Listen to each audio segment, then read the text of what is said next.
Okay.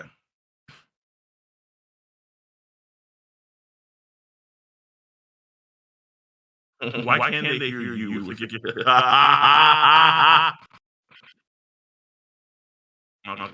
Oh, there you go. Hey, no, I trust you on that one. No, there's always some sort of hiccup. There's always some sort of issue. I ain't without doubt.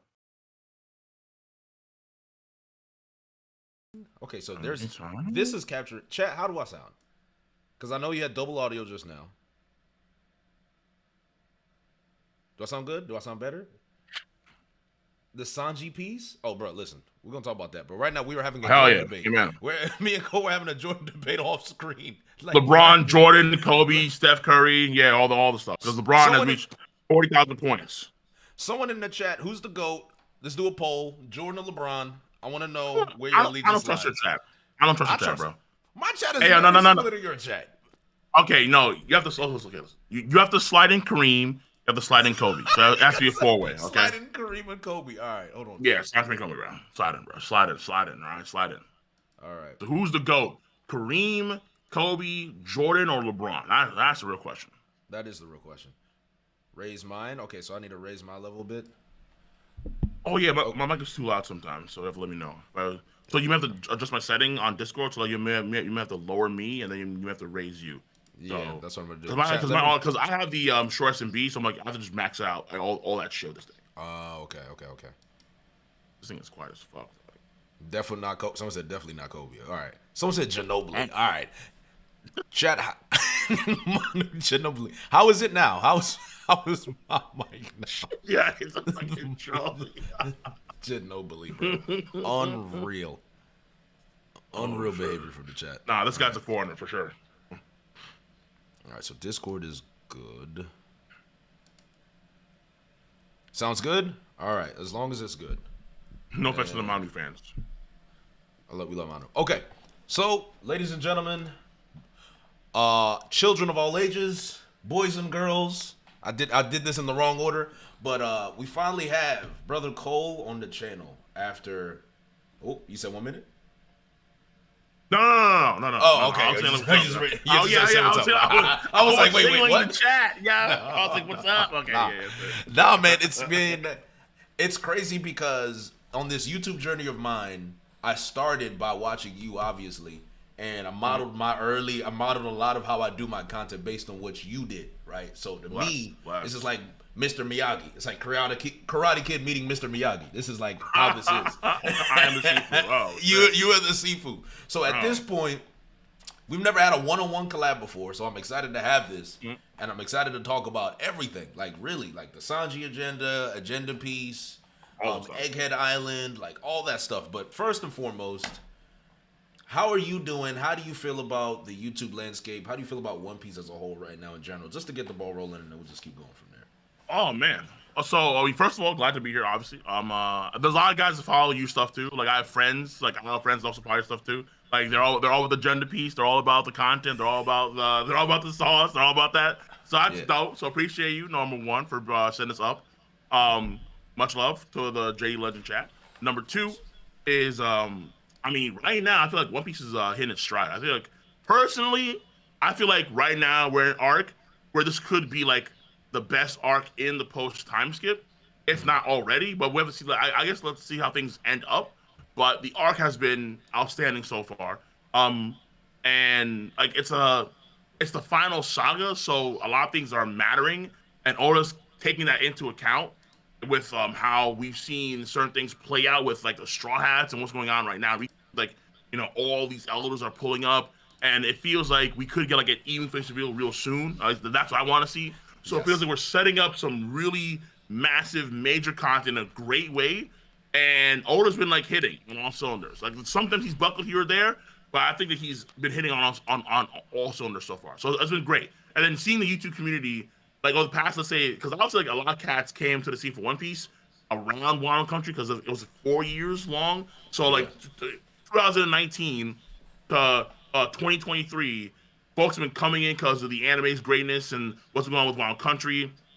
The live action's getting more fans over.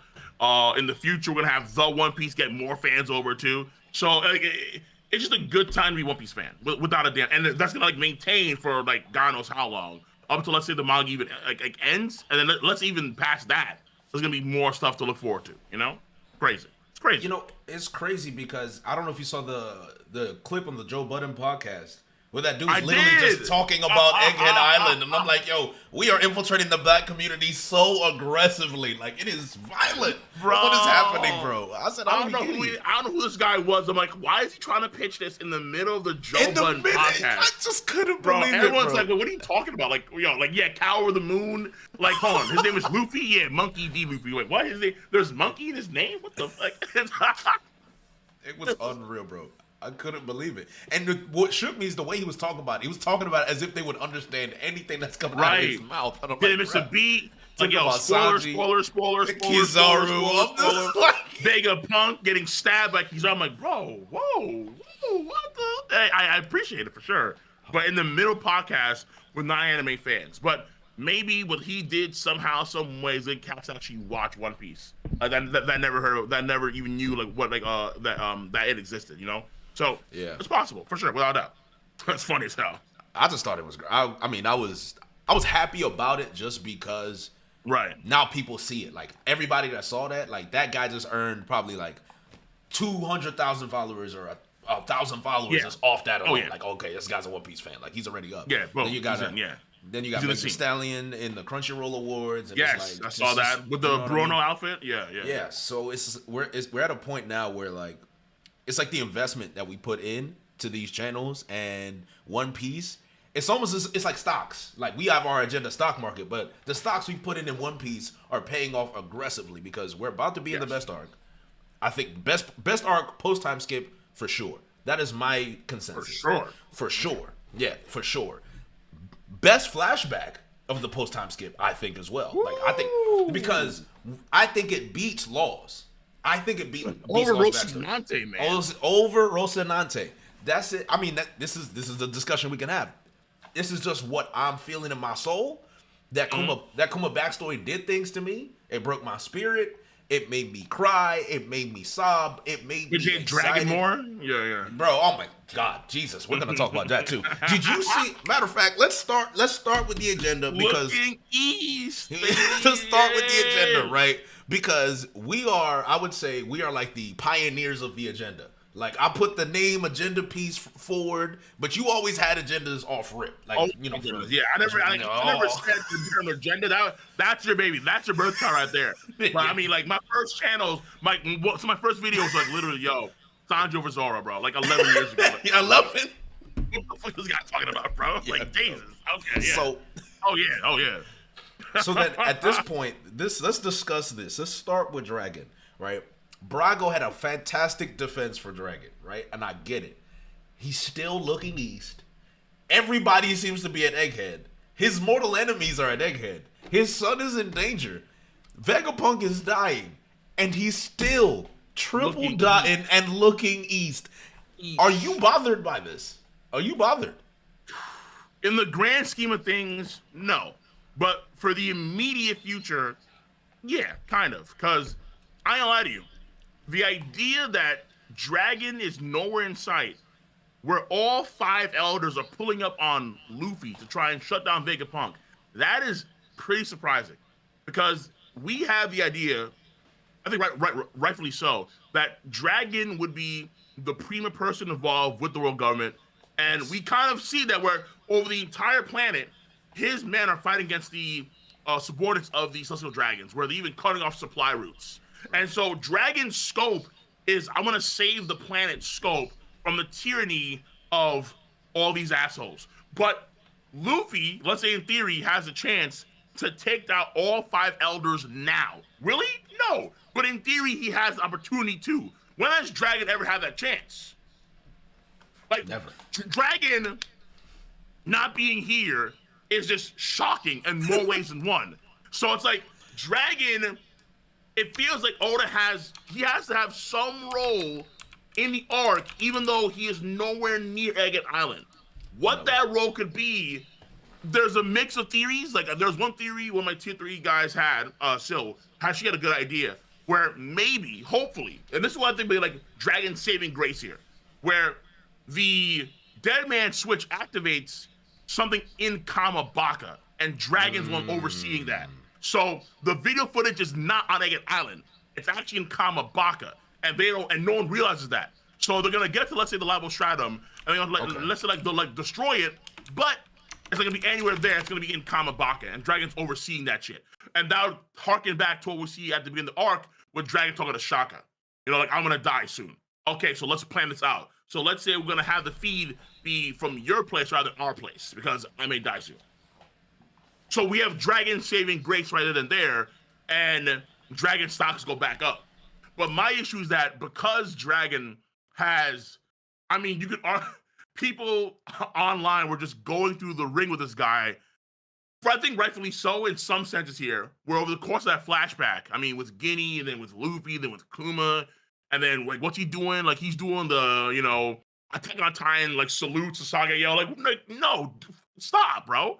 No one sees this Sasage-yo nonsense. Do something, bro. What are you doing? His stocks may be so low that they don't recover. It's like a cryptocurrency. His stocks have dropped so low that they go up, but they're nowhere near all-time highs. You're still down 2,000%. Exactly. That's what I'm dragging. The theory would save him, right? If Vegapunk dies, it triggers something in Kamabaka. Everything's connected because Vegapunk he was technically part of the revolutionaries already, Kuma, all of that.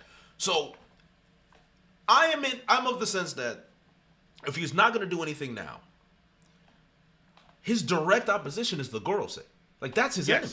His enemy is Imu and the Gorosei. Literally, it's them. They are the ones that have done they've shaped the world. Everything that's wrong with the world is directly tied to Imu and the Gorosei. So if Dragon is not going to be here, what's going to happen to Luffy? Because there's no way Luffy can beat all five. If Luffy's beating all five, just break the story now, right? Because if Luffy beats all five Gorosei, if he does that, he's him.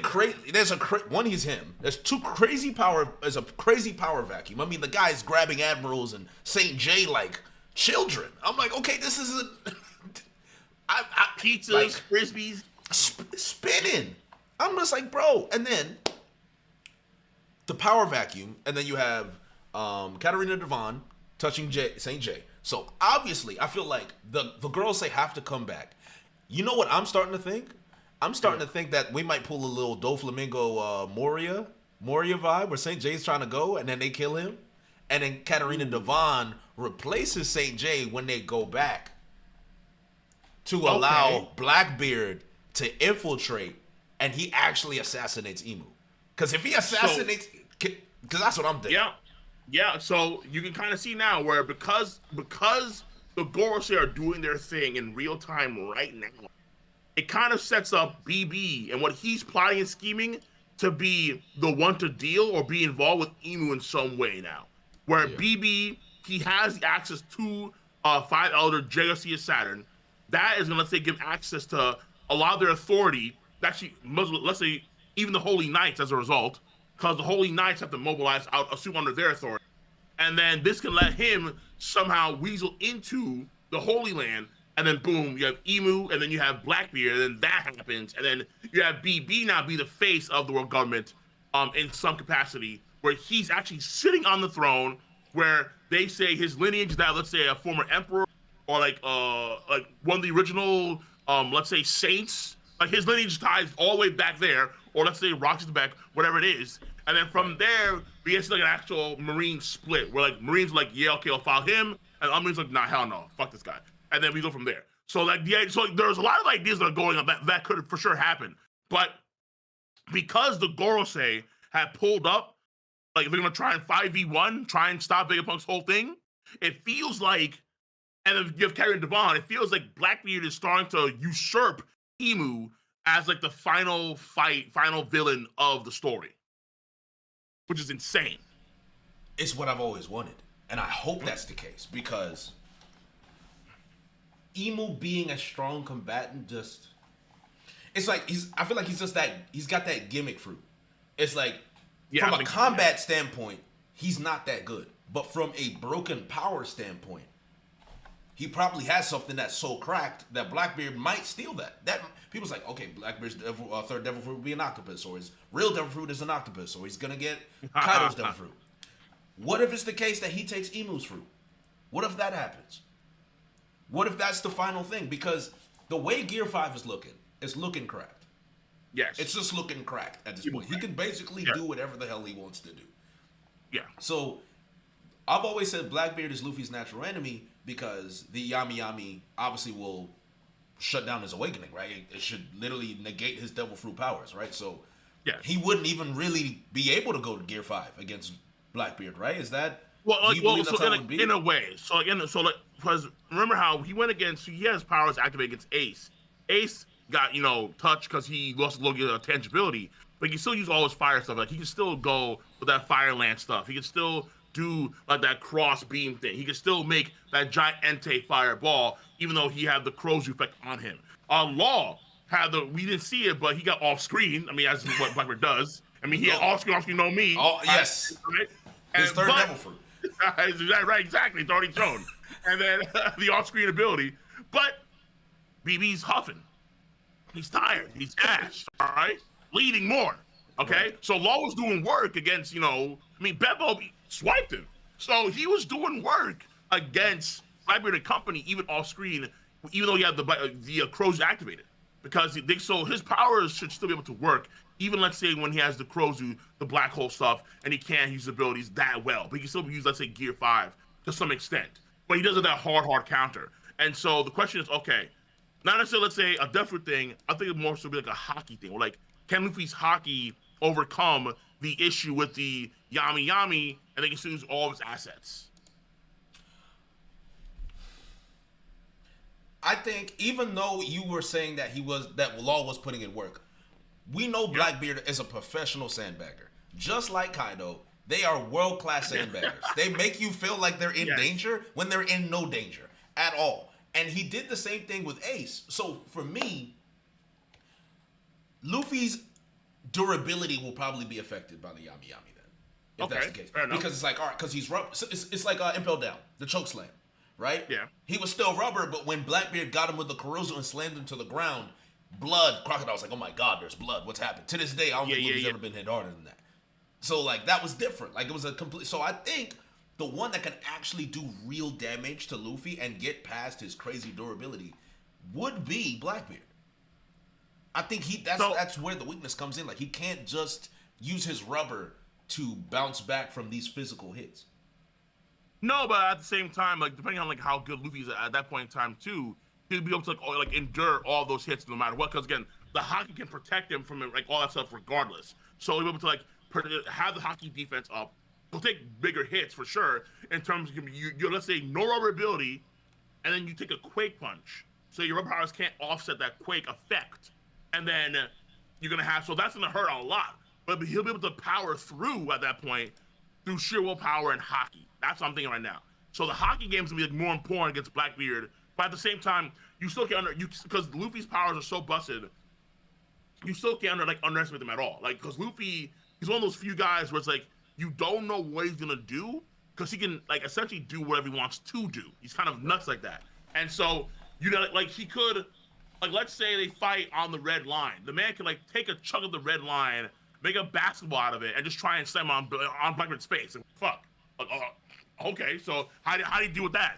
What if, let's say, you have them fighting Fisher Island, right? He grabs like a whole bunch of buildings, makes a spear out of them, yeets it at Blackbeard, kill him with that. It's like there's too many things that he can do where it's like you just can't predict that thing. And it seems like Oda's really on the train of imagination, like SpongeBob style, like imagination. That is going to be the most busted thing in the verse. I mean, my take is that if we get to a point where Luffy starts actually bending or like some interacting with the manga panels themselves, I'm like, I don't care. No. Like, he might at this point. Yeah, at this point, he might. Fuck, bro. Like, honestly, knowing Oda, he would do something like that, like forcibly like if make Luffy us go grabs, down. like, if he grabs a border of a manga panel, breaks that shit off, like, here's a stick. I don't give a shit what the hell you have, Blackbeard. I do not care. Everyone back the fuck down.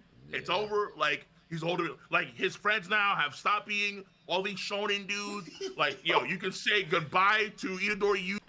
Fuck Deku, fuck Goku, fuck Ichigo, fuck Naruto. His friend group now is like, we got Yosemite Sam, we got Bugs Bunny, we got Daffy Duck, Wile E. Coyote, Tasmanian Devil, all of them. That's his new friends now, all right? You can't beat that. No. I have an image of, you know that meme with the guy with the elongated chin that's putting his hand on the shoulder with the other guy next to him? I'm just seeing Luffy doing that in the actual One Piece manga. An actual One Piece manga panel.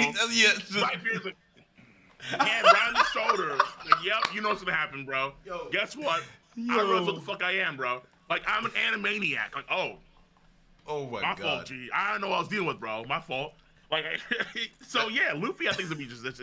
He could be that guy. He could be genuinely insane, and it all depends on what Oda wants to do. Because Oda, I think, like in the interview with the director, no, the author of Conan, he said that he wants to have like as much fun as possible. He wants to have fun, like a lot of fun. Right. And I mean, we're seeing it in real time now, so like, get ready, people. It's just happening. I wonder if there's like a natural. There's got to be a natural counter to freedom, right? Like, so for Luffy's devil fruit, there was somebody that also had this devil fruit in the past, Joy Boy, and he lost. He failed. Whether that was down to a betrayal or whether that was down to a counteracting fruit, we don't know. So like, this is why I'm almost wondering if like Imu's devil fruit is like the antithesis of the Nika Nika fruit. Like, Nika Nika is all about freedom and the sun god. What if it's more about, it's like order versus chaos? Like, it's something that negates his imagination, or like it makes his imagination. It's like Bonnie's fruit. Look, like Bonnie, based on her mental state and what she can envision, her power can get stronger, or she can do multiple different things.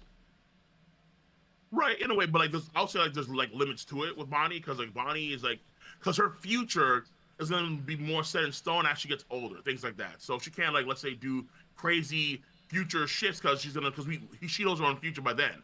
But I think that the idea of Imu, let's say, being the inverse of Luffy, I think is a cool idea. Where like, I thought for a second that, let's say, the reason why Sanji and Frankie and all those cats, they couldn't move is because maybe the powers that they have can siphon off free will. Like, free will is like a tangible thing, like an energy, and then you can remove somebody's free will with an ability. That's why Sanji they couldn't move, because again, the free will kind of taken from them. But let's say Luffy with his heartbeat, he can insert, or he can give free will. That's what the robot, even though like it had no energy, it was able to actually activate, because it heard the drum's vibration, and then it was able to gain its own free will, and then it was able to move, or it's about to move. So that's why I thought maybe Oda could do something like that, where like free will is actually like a tangible thing, at least with One Piece, and then you can remove and take it away. Right. Some of that sort. And then let's say Imu would be, so let's say if Luffy could, let's say, bend, or in the future, let's say he can maybe touch manga panel stuff, Imu will be able to like draw like blackouts or some shit like that. You know, it'll be some sort of counter. And then Blackbeard, let's say BB beats, here we go. BB eats Imu in a fight and then takes Imu's powers, then BB would have that ability too. Exactly. I mean, some crazy shit. So BB would be like the one to like, so they'll be like constructing actual manga panels in real time, both Luffy and Blackbeard, for like a final fight thing. That'd be like the idea. In some like crazy, zany, over the top, but fun, exciting way. How you animate that, I have no idea. Good luck. But I mean, that'd be just insane. Well, they did Kaido versus Luffy a lot better than I thought they did. Like, the anime blew it out of the water. Like, Luffy spinning around in like trees of lightning. Like, how did he like that? Like, where was that even? Where did they even think that? Like, I don't understand. I've never seen lightning powers used that way. Never, because it's like he's turning it into rubber in real time. So it's like allowed to be just like the zaniest, dumbest thing in the world. So it feels like, if anything, the because he does it with lightning. We haven't seen do it light this whole arc yet, which is surprising me. Like, I thought that at some point you actually see him grab a laser and then turn into like a lightsaber. That's I kind of wanted to see. Or like, he have Kizaru, like, I'm gonna grab beam real quick, snap it off, boom, lightsaber, boom. That's what I wanted to see what Luffy do. But he can do so many different things as it is, and it feels like Luffy to like turn things into rubber. Yeah. And then like because he turned the cloud into rubber first, it was like nuts. He turned the cloud into rubber, then grabbed all the bolts like they were spaghetti strings and hurled them at Kaido. But that's the possibility of the anime. Like the anime, they can take what Oda has built and then expand even more to make it even crazier, like even zanier, because they have the opportunity to. Yeah, so it's like, I mean, I don't know how they could do this, but like they could literally have a scene where like, you know, Luffy starts to like, let's say we get to the point where he is showing out manga panels. He like jumps out of the fucking screen, and it's like, what the hell? He jumps out of the screen. He just leaves. Like, what the hell just happened? And so like they changed like the screen frame, so it's like way more. So it's like that old school frame, and then he jumps out to the side. He's like, okay, what's going on here, real quick? And then he grabs he's like running through the manga. I see what you're saying. I know what you're saying. Yes, and so that'd be their version of running through the manga panels. Yeah. They have to readjust the screen to actually make Luffy do his whole thing. So, but that's like my craziest Zane's theory, and let's say like what he could. I just feel like Blackbeard has to be the one to actually get, because Luffy has to actually know what he's capable of doing, and then BB has to actually get to that point too himself. And so we're kind of setting up Luffy learning more about his own powers, and then Blackbeard doing his plays, getting to that level too, right? Yeah. If he's gonna be the final fight, because we're not too sure right now. It makes sense. I was gonna ask, do you think that Luffy's display in Egghead makes Kaido look better? Because that's something I was thinking. Like, Kaido was fighting this Gear 5 Luffy, still 1v1 seriously head to head. He's gripping up Kizaru, just demolishing Saint J. Like, does this make Kaido look better again? Or or would you say Kaido is exactly where Kizaru is? Oh hell no, never in a million years, bro. Like never in a billion. I'm a Yonko supporter. I'm a massive Yonko fan. I forgot. You're the uncle. You're the uncle. Yeah. I'm a massive Yonko. I think. Listen, I don't want to hear any more Admiral Cope. All right, I'm done. Like, listen, like people. Oh well, Luffy, Kizaru, like Luffy fired, and then he passed out. Kizaru, he was still no. It's like in the last fight, it was a comparing a guy that got tapped out in a wrestling ring versus a guy that had a ring out. They're not the same thing. The ring out versus a tap is not the same thing. You got pinned, sir. You got pinned, all right? 1, 2, 3, it's over, okay? Title bet, dun. That was it. Luffy was out of the ring for the entire time. And then, mind you, when Kizaru is getting back up, Luffy's still talking, I'm hungry, I need food. So the idea is that, and now let's consider the idea, that Luffy wasn't at full HP or at full power when he fucking Kizaru the first time around. Because when he did eat all that food, like when he was like stuffed to the brim, and then he goes in the Gear 5 now, he just grabs Kizaru. Kizaru calling for blood. Bro, like, come on. Like, bro, come on, please, spare me, bro. Like, Kaido he got dunked on for the first Gear 5. True. But he could turn to a fucking pizza, man. Hell no. All right? He didn't turn to a god. Like, this man, he brought his inner New Yorker, bro. Like, Kizaru became yeast. And he had to pound the dough. What the fuck? Yo. No. That was disrespectful. I'm not gonna lie. I was like, bruh. Like, how? Like, to me, yeah. Like, how did we get here, bro? That's what I don't understand. Keep it a stack. Because I'll keep it a stack, bro. I feel like right now, to me, Luffy feels like a genuine emperor now. Because the same way Kaido got jumped by all those dudes in the scabbards, they had to fight against, he had to go through Roof Piece. Then I go 1-1 against Luffy after Conflict Infusion. Then I had to go against Yamato. Then Yamato and Luffy. Then Luffy again. Had to go back down. Had to go back up. Luffy again. I'm like, bro, he while levitating a whole island. A whole island. And then it's Luffy chaotic. Now feels that way in some ways, which I'm so happy. So happy. Well, that's so. I was what you said just rang true to me is that Luffy feels like a Yonko now. And I'm seeing it because I'm like, who's beating him? Yes. Like, I'm genuinely scratching my head. I'm like, who's going to beat this guy? Because that's how we used to think about Kaido. And we think about that with Shanks. It's like, who's beating him? Because it's like, I thought Kizaru, if there was the time for the Admiral agenda to ever be up, it would be Kizaru versus Luffy. And in this moment, Brago's in the chat. He's rattled. But, it's over. He said, this is ridiculous. And like, for me, it's over, bro. And listen, yo, this dude, This dude Luffy looked at Kizaru do his whole light beam from his eyes, went and dodged that, and proceeded to just smack him with the symbol attack. And then Kizaru gets hurled into oblivion into a boat. No, it's over. Like, we're done. All right, listen. The admirals can still have their shine against other people, because I know folks are complaining about how, well, the admirals, we haven't seen Kizaru or Kuzan or Akainu go at full power. They have awakenings, right? Like, they have for sure. There's a chance to have that opportunity in the future, just not against Luffy. You can have that against a Zoro. You can have that against a Sanji or a Jinbei, but not Luffy, okay? Because ultimately, Luffy's crew is going to be the best crew in One Piece history. So that includes even Roger's crew, because they're going to do what no other crew has done before. They're going to fucking win. They're actually going to get the One Piece. They're going to be the best crew on the whole planet in the history of the planet. Luffy, even let's say, if Joy Boy had a crew of niggas, Luffy's crew is going to be better than Joy Boy's crew. Yeah. Get ready, because we're at the beginning of the final saga, and Kizaru is getting that fraternity treatment, man. He's getting hazed. Bro, for real. Yo, he's going through initiation, and he's not like, he's dropping out. To be honest with you, listen. I think you're being a little, Oda's making Kizaru not look the best because of Luffy, but I think you're being a little too harsh on him. I think because, think about it, he already had one round with Gear 5 Luffy, and I think he did pretty well. I think he did pretty well for the first round.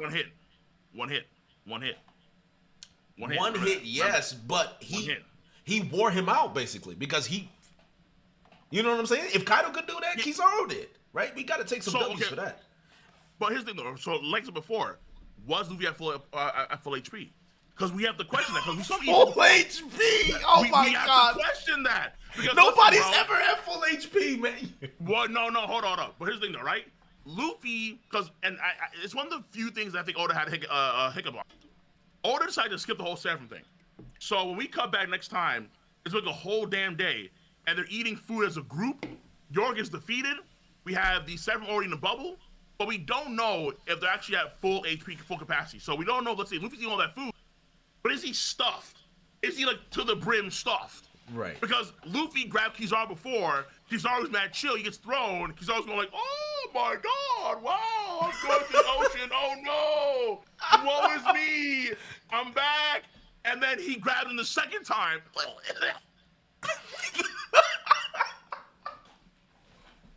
Yo, this is crazy. 2 + 2 right now equals 15.5. How do we get from you grabbing before and he's chilling, you grab him now when Luffy's mean mugging, and the mean mug alone make you call for blood, sir? Nah. No. So I gave Kizaru his flowers, okay? Kizaru, he got I would say that he got like snuck, but it's his job to break out. Not get turned to a pancake, all right? Not get like, this man got Aunt Jemima in real time. I don't know how you defend. I don't know how you defend that. Okay, so to be fair, right? Kizaru was on a mission to kill Vegapunk. He wasn't focused on Luffy at the time. So you can admit that his attention was somewhere else because he had to listen to Saint J. Like, he had no choice. True. And you say that Luffy's not a full HP. Kizaru is emotionally, he's not a full HP either. Like, his emotional, he did get one shot though. He did. Don't listen. Don't get stun locked. Then don't get. It happens. No, this man literally told his superior, "I'm sorry, I can't get into work today. I feel fucking sick." That's what he said. Okay, he literally said, "Mr. J, I don't feel so good." That's what he fucking said. All right, that's what he said. Mr. J, I don't feel so good. Okay, yeah. That's gonna be you in the future. We have to deal with some subordinates. Like, yo, I don't feel so good. Like, shut the fuck up, man. Listen. That's Kizaru round 1. So let me say, shout out to Randy in the chat. That's Randy. Do you I feel like Kizaru has not been fighting seriously yet. Like, God. Do you know what I'm saying? It's like Kizaru is fighting seriously, but he's not focused on solely Luffy. I want to see what Kizaru looks like when he was solely focused on Luffy and stopping Luffy. The match was more even than we thought. But right now, his attention is somewhere else. Again, all he had to do was just break out, and he couldn't do that, dude. That's all he had to do. All I wanted just break out, dude. Because listen.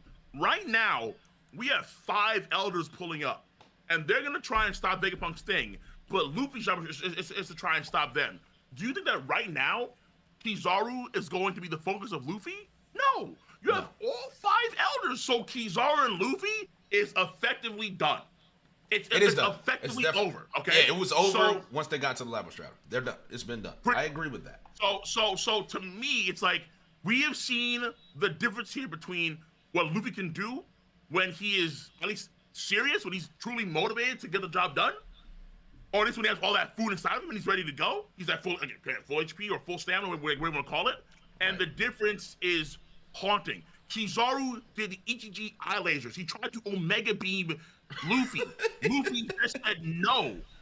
I'm shocked. Like, what else do you want from him? Again, Kizaru is nasty. And in the future, if he has the awakening, if he's going to be full power and serious, like, oh my God. Okay, we can do that against Sanji. It doesn't have to be Luffy. Because by that time, Luffy is ready to fucking, like, he's ready to take islands and start yeeting them. By that time, it's already over. Who cares, Kizaru? Who cares? You're on this level at that point. When do we include MC Tax into this? Because I feel like Oda was being a little toxic with the little, because how are you grabbing a whole admiral and you're grabbing Saint J and they can't get out of it? Like, come on. Yeah. I think Oda was being a little toxic. That's MC Tax. Nah. That's plot armor. What Oda is showing you right now is that there is no one on the island at his level. Full stop. That's Oda saying. Oda's saying that's what it seems. Luffy's a Yonko, and that means something. Just other Yonko, like Big Mom, like Kaido, like Shanks and Whitebeard, they're forces of nature. Luffy's his own force of nature. Luffy, when he went Gear 5 the first time, he was chilling, like he was doing his thing. He, one tap Kizaru with the White Star gun. Kizaru, oh my God, I'm sick. But then the second time, what does he do? Second time he's in Gear 5. Right. And just like existing, the whole city is starting to bump. The whole city is getting rubberfied. And you have the guys from the shore like, yo, what's going on with the city? Like, why does the island start jiggling? Yeah. That's Luffy when he's at full power and the whole area is being affected by his presence alone. Right. So Luffy, and then and again, Kizaru has had, I think, a good display against Luffy for sure. But when Luffy took extra damage from the lava stratum going back and forth between that shit. So he took extra damage from the air from the environment, the lava stratum barrier. And then when he does have that one-on-one against Kizaru can't really put him down at all. Luffy can do the same thing, but then Luffy eats a freaking beam. He eats a beam to protect Vegapunk. Yeah. And then later on, he takes sign beam, ricochets that Tasmanian devil style, and then while he's going, he hits him right in the noggin. There's no way. There's no way, man. It's like Luffy is just on a different. What has Kizaru done to show me that he can actually even damage, like put down Gear 5 Luffy? Nothing. He has to wait until Gear 5 is over. Then he can try and kill Luffy. But in Gear 5, like I promise you, bro, in Gear 5 1v1 at full HP right now, it seems like Luffy is dead. He is the senior in the fraternity. Kizaru's the freshman. You know what that means? Kizaru being the freshman is crazy. Listen, freshman. You have a strong point, and I agree that Luffy is above Kizaru. I think that's clear.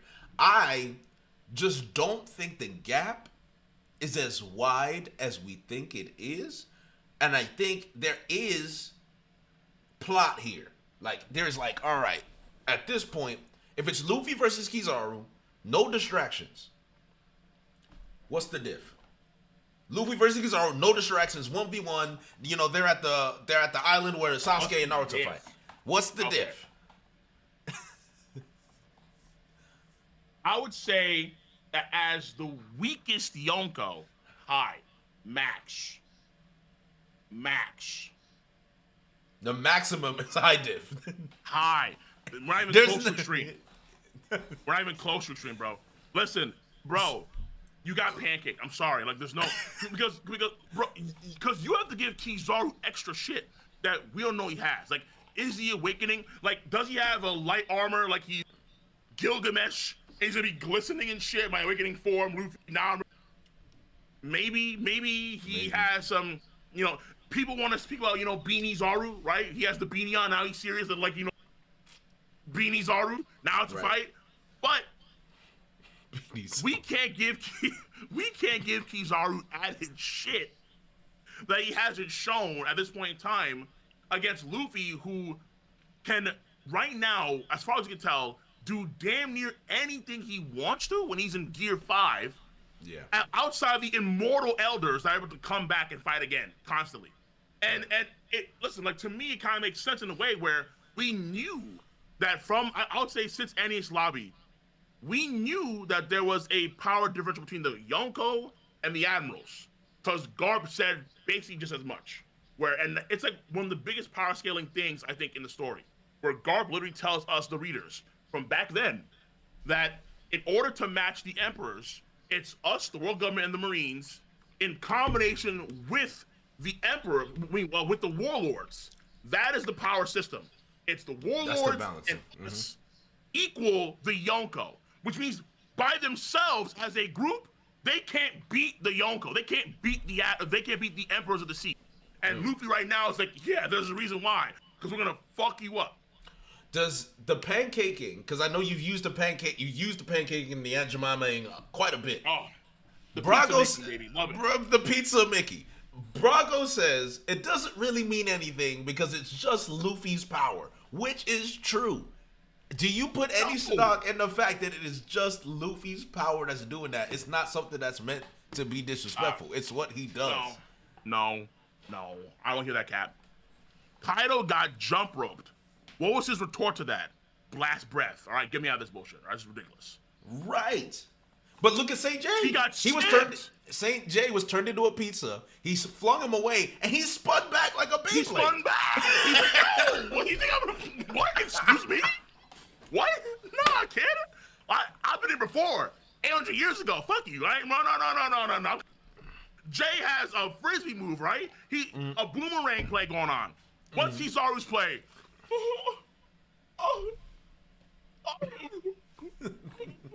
That's Kizaru's play? That's your champion? This is where the emotional tax. This is where the emotional tax was coming in, because I said he just killed Vegapunk. You saw the backstory. You saw the Doom Doot Dada. You saw the beer and the pizza that they were eating, foreshadowing from Oda. You saw the emotional tax that it took on him. He's been having to make so many hard decisions that I think he's just laying down. But he's always followed through, because for this reason why he can't get back up. Because he's tired, bro. He's emotionally tired, bro. The checks ran dry. What's the number of health? He's not getting paid enough. No, it's not life alert, my G. It's not life alert. He needs extra dollars. I bet you money. I bet you money. You add one more zero to his bank account, he gets back up immediately. Tell me that's not the case. Tell me that's not the case. I don't want to hear that, bro. Listen, all this idea about how Kizaru is holding back because he said about Vegapunk, he stabbed him with a lightsaber in the last chapter. Like, he literally killed Vegapunk. What are we talking about, bro? Like, the idea, he's holding back. He's attempted to kill them constantly. He was doing a volley to Kuma, Bonnie, Vegapunk, Atlas, Sanji, and Frankie in midair. And you're telling me, and he's firing lasers and beams through them, and you're telling me that he's trying to hold back? No, he's trying to kill them. He's been subservient to Jay. Jay says, do this, do that. He's like, yes, sir, yes, sir. That's what we're doing. He's committed to that. He has, has he not? I'm not saying that he's holding back. I'm saying his heart is not fully in it. Like, that's all it is. And that is a thing. That does matter. I guess his humanity is his heart. Like, listen. I can argue, because, again, I've said before that it's not to say that Kizaru isn't strong. It's just that Kizaru has committed. We've seen him try to kill Bonnie and Company several times. Same Kizaru. One time, Sanji said no. Like, what are you doing, bro? And we'll get that soon enough, I suppose, right? But the idea is that with Luffy, even though Kizaru has showcased all these good things, and then you could argue he has more to showcase in the future, we're done with that. Because by the time we do have another Luffy Kizaru thing, let's say in the future, who knows? By then, it's going to be just too late. Because Luffy right now has bigger fish to deal with. He has 5 elders. Kizaru's out of the picture now with Luffy. He's done. All right? If Kizaru comes back, he's going to be stopped by somebody else. Because there's no way we're going to have a 6v1. I mean, if that happens, then I don't hear shit. I don't want to hear a fucking thing from anybody, bro. Because Luffy, at this point in time, I don't see him, let's say, going out of Gear 5 until, let's say, on the Elbaf ship. Or maybe let's say they're on the Sunny Go, however Oda's gonna do it, and then they all escape. But until then, it's gonna be Luffy's world. Whether it's gonna be, I guess, the 5 elders, maybe 4 of them or 3 of them, however Oda actually wants to do it, who knows? Maybe let's say they fan out and they try, and then so like they like this immediately, who knows? But I feel like Oda's gonna have it to where the 5 elders are going to try and beat Luffy, or at least try and get past Luffy. Luffy's job is to stop them. And then Luffy, as that's going on, you have the broadcast being set up. You have more and more cats get on the ship. We finally have Zoro beat fucking Lucci, I guess, or whatever happens there. After Black History Month. Knows, After Black History Month. So now it's time. The leopard, African tax, it's coming, right? He's going to beat Lucci. I mean, worst case scenario, Code Red is in comes Jinbei with Zoro tag team against Lucci, whatever it takes. I suppose. Yeah, right. And then but the stocks, the community if that happens, Jesus. So that happens. Don't go on Twitter for a day, for a week. So Cole, as a man that is a hip with the stock market, the One Piece stock market, right? Yes. This is something that has. I don't know who started the stock gimmick, but when I saw it, I ran away with it because it's just fun to see One Piece characters and agendas. I was about to say, like, so the stocks right now, if we're looking at the stock market, we're looking at the ebbs and flows. Dragon stocks are a little low, but there's potential. You can buy it and then it will go up, right? There's potential for that. Yes, correct. Yes. Zoro stocks took a hit. Oh yeah. They took a huge hit, and the Sanji stocks went up considerably after that panel with Kizaru. And I think what made it even worse... They did drop a bit because of the whole, Captain's Orders thing, but... Yes. Exactly. And then Vagabond died. Only a bit. Right. Only a bit, right? Yeah. Compared to the growth of the stock, the Sanji stock is still very high. Absolutely. Kizaru made that face. Yes. Where do you stand in Sanji moments? Because to me, that's a crazy moment. Where do you stand? Where does that stand in Sanji moments? Did that do a lot for you, or was it ruined by Vegapunk dying afterwards? I want to say it was minorly offset because it is an L. I think that we as Sanji fans kind of agree that it was an L to have Vegapunk get stabbed, and that was your job. But at the same time, how big of an L was it? Because Vegapunk was already going to die, according to himself anyway, because of the internal hemorrhaging, and then also Vegapunk, Sanji, he did take the kick that Kizaru gave him. Kind of got mad for a second, but then Vegapunk was already out of his clutches. So it kind of felt like to me that Sanji, he takes the kick from Kizaru pretty damn well, German enhancements, and he's able to. He wants to save Vegapunk, but he can't at that point in time because Kizaru, I think, is still stronger than Sanji, of course. But that's okay, because we'll get to a point in the future where we know we'll be able to beat him. At least I'd argue.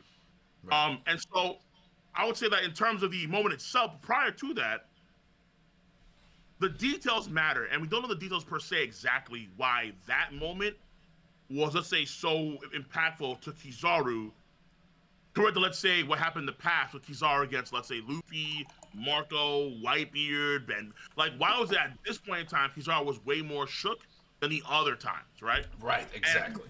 And so I think once you find out those details, then it'll be okay. So let's make it even better. So right now, it's a great moment. It's a great moment.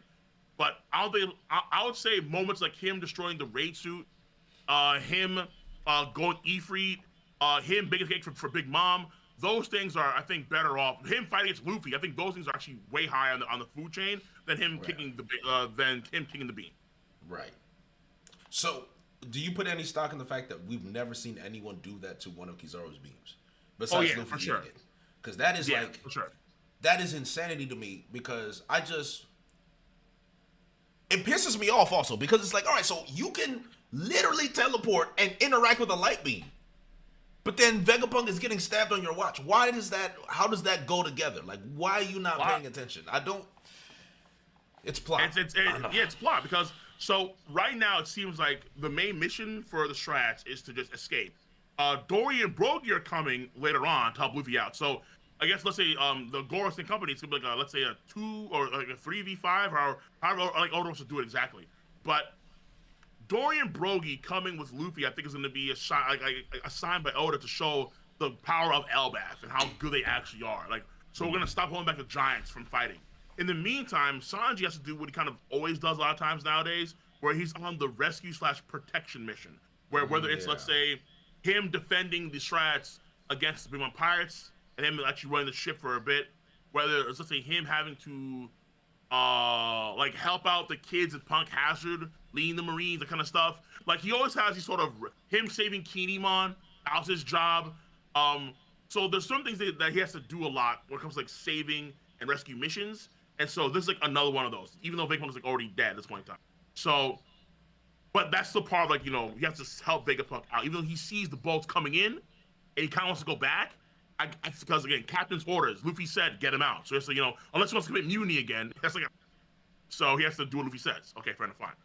But I would just say, honestly, if I'm being like real here, Oda, I really want to see more of a clash between Kizaru and Sanji, because we had that perfect setup. Like it was there. Like we could have like at least a few blows traded, and then we skedaddle. And I've been A-okay with that, like for sure. But Oda, I feel like he has different plans in mind when it comes to setting up Elbaf stuff right now on Egget Island, because the Giants are here and they're a ticket of the country. Yes. Yeah. I was hoping that there would actually be a clash as well, and it looked like there would be until he had to carry Vegapunk away. Right. I'm thinking if they actually did square up, I don't think Sanji would win, but I think it'd be a good battle. That's what I would say. And I think my favorite part about that moment is how shocked a lot of people were, because they never in their wildest dreams. We've always said Sanji Kizaru. Ever since what was it? The Dressrosa opening, where you see Sanji kicking Kizaru, and everyone's like, "Oh, it's time! Like this is his orders. This is it." Light speed, right? Their fighting styles are similar. I'll argue personally. I'll actually go as far as back as argue ever since Fisherman Island, where in Fisherman Island, when he does the grill shot, his leg looks like Kizaru's actual leg. Like he has the star thing going on underwater. It's very similar to Kizaru's kick, where like he has the star thing over his leg before he actually kicks you. And then we saw in Wild Country, speed is weight. They both have the same sort of sentence here. Same mentality. They talk about acceleration, same mentality. You use your speed, provided power, and then that's Kizaru's thing too. So it felt to me like it made a lot more sense to actually have them have some sort of interaction there. And maybe it's future to have more of that for sure. Let's say if Kizaru is gonna come back into the fray with trying to fight against Luffy, no. I think at that point in time, just get him out of here. Focus on Sanji now, because I don't want to see Luffy Kizaru anymore. I'm done. My mind's made up, right? It's over. The cope is over. We're done. Yonko's slaughter admirals like lambs. I mean, honestly, right now it's like honestly, it might be actual 3v1. They still win. Honestly, I'll keep it a stack. That thing about honestly, bro. 3v1, bro. Oh my 3v1, God, bro. Oh my God. However, there are still good old boy Sakazuki.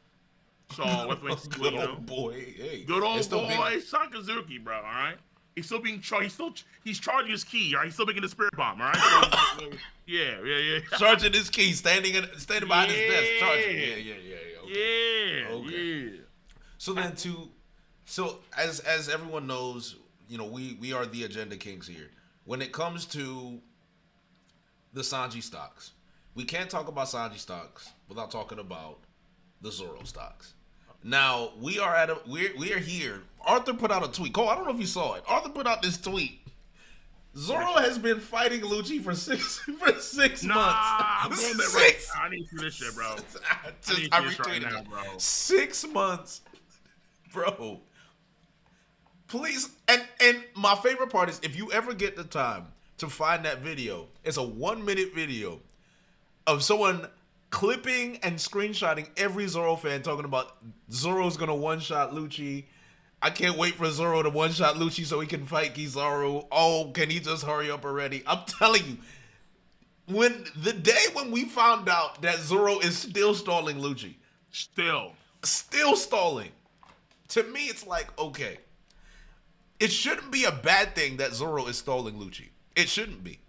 But the way the Zoro fans and the Zoro community has disrespected and spit on Lucci's name and acted as if it should be an easy money, low diff, off screen. It's ruined the community. It's Rob. That's what I'm saying. It's Rob Lucci. And do people forget who the fuck this guy is? I just don't get it. Bro. All right, listen.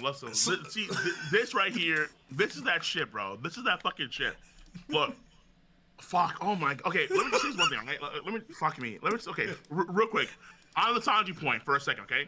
Right. Sanji, I feel like, for that beam, I did a video about that. Like you can go on my channel. It's like, why? Like, what really happened? Why did Kizaru shit himself? Like with the actual emoji. Funny fucking title. I feel like, to me, what Sanji did at that moment was that he went E-free, and then he outputted more energy than Kizaru's own beam itself. So in theory, and this is some shit that it's kind of crazy because it should be happening, but again, it's a manga. He may have actually destroyed the photons themselves, because according to what Sandman said that there was a popping sound, like a tire or a gunshot went off when he kicked the beam, and that's what Kizaru was so fucking shocked, because potentially Sanji's actually destroying the photons. If that's even, again, it should be happening, but that could be Oda's way of actually showing destruction of photons potentially. So I'm just put that out there, right? Okay. Now Zoro. Shit, dude. Listen. I feel like, here's what I'm gonna say, because it all boils down to like this one simple fact. Luffy is beating the shit out of Zoro in a fight. Like it's just facts.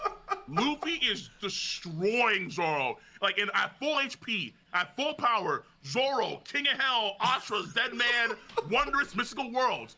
Luffy is going Mo Pistol, Dawn Whip, Dawn Rocket, and Zoro is like this force, and he's passing out. That's Zoro. Negative. And I hate to say it, like unironically, it's like it's a low diff. It's a low diff. And I'm sorry, but that applies to every person in the crew. Like Luffy is beating the shit of his whole crew, and everyone has accepted this. The Sanji fans, the Jinbei fans, the Robin fans, the Frankie fans, except the Zoro fans. The Zoro fans are holding on like, no, Zoro still got him. It's the good old days in Whiskey Peak. What's Whiskey Peak? It's like, nigga, we're 1,000 chapters away from that. It's over. It's over. we're done. We're done. Luffy, bro, like by the time we have Luffy versus Zoro versus Mihawk, Luffy's gonna be throwing moons around. Like, who gives a shit? Like, who gives it? I'm sorry. Like, no offense to Zoro, but Zoro the gap has widened immensely. It's like ocean wide, bro. Oh, like Atlantic Pacific Ocean wide. It's insane.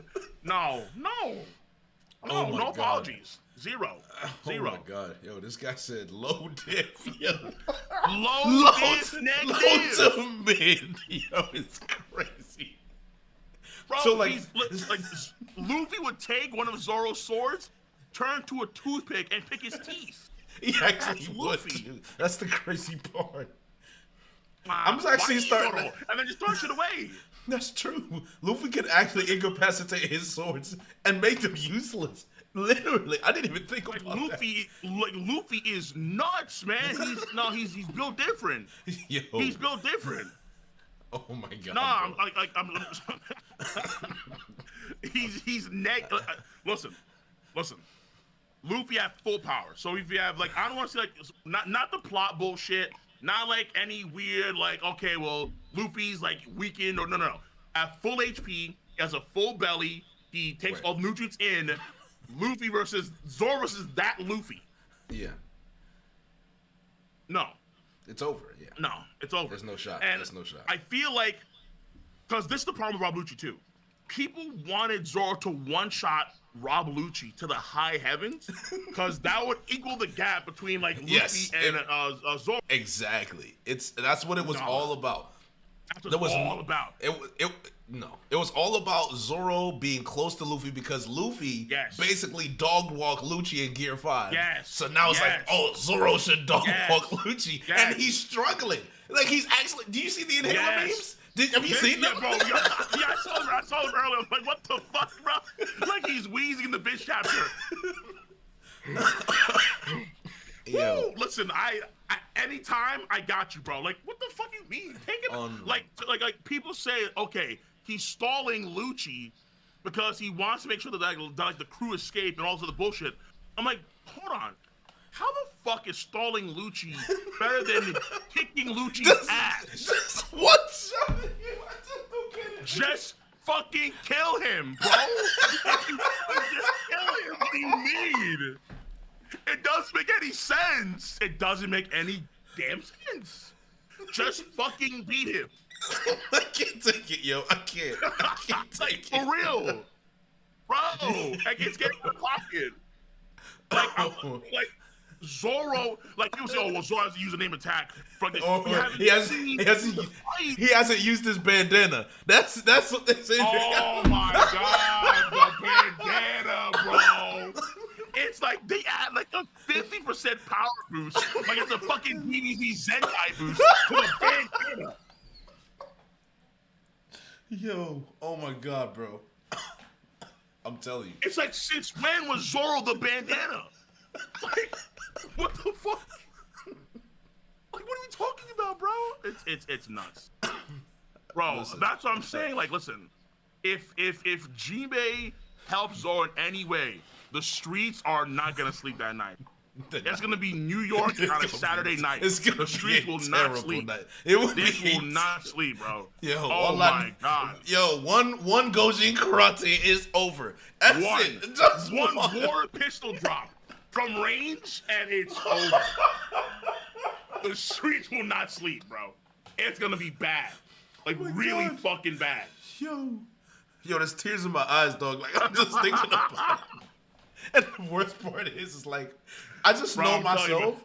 I can be so calm sometimes, but if I get a whiff of that agenda, it's over. It's so over, dog. It's so over. Like if Jinbei even yells at Zoro, and then Lucci's distracted, it's over. Yo,